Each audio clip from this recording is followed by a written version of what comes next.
नाशिक जिल्ह्यातल्या रब्बीच्या कांद्यासाठी सरकारनं 1580 रुपये निर्धारित मूल्य घोषित केलेलं आहे आणि 26/5/2026 पासून हा GR लागू केलेला आहे। वास्तविक पाहता कांदा हा काही फक्त नाशिक जिल्ह्यात तयार होत नाही, तर महाराष्ट्रातल्या अनेक जिल्ह्यांमध्ये कांदा तयार होतो। मग हा GR फक्त नाशिक जिल्ह्यासाठीच का काढला हा खऱ्या अर्थानं प्रश्न आहे। आणि आता हा GR काढला, पण याच्या आधी शेतकऱ्यांचा कांदा पड्या भावानं मार्केटमध्ये गेला, कांदा शेतकऱ्यांना फेकून द्यावा लागला। बराचसा कांदा आता शेतकऱ्यांच्या हातातून गेलेला आहे आणि हा उशिरा GR सरकारने काढलेला आहे। कांद्याचं 1 क्विंटलचा उत्पादन खर्च हा जवळपास 1700 ते 1800 रुपये आहे। मग 1580 रुपये निर्धारित मूल्य करून प्रोडक्शन कॉस्ट सुद्धा भरून निघणार नाही अशी परिस्थिती आहे।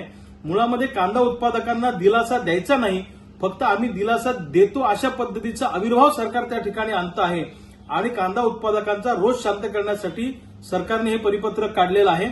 मुळामध्ये सरकारला खरोखर जर कांदा उत्पादकांचा फायदा करायचा असेल तर कांद्यावर निर्यात बंदी न लागता कांदा हा निर्यात केला पाहिजे परदेशामध्ये आणि किमान 2 ते 2.5 हजार रुपये प्रति क्विंटलनी कांदा सरकारने खरेदी केला पाहिजे आणि पहिल्या, दुसऱ्या, तिसऱ्या क्वालिटीचा सुद्धा सगळा कांदा खरेदी केला पाहिजे, तरच येऊ शकतं।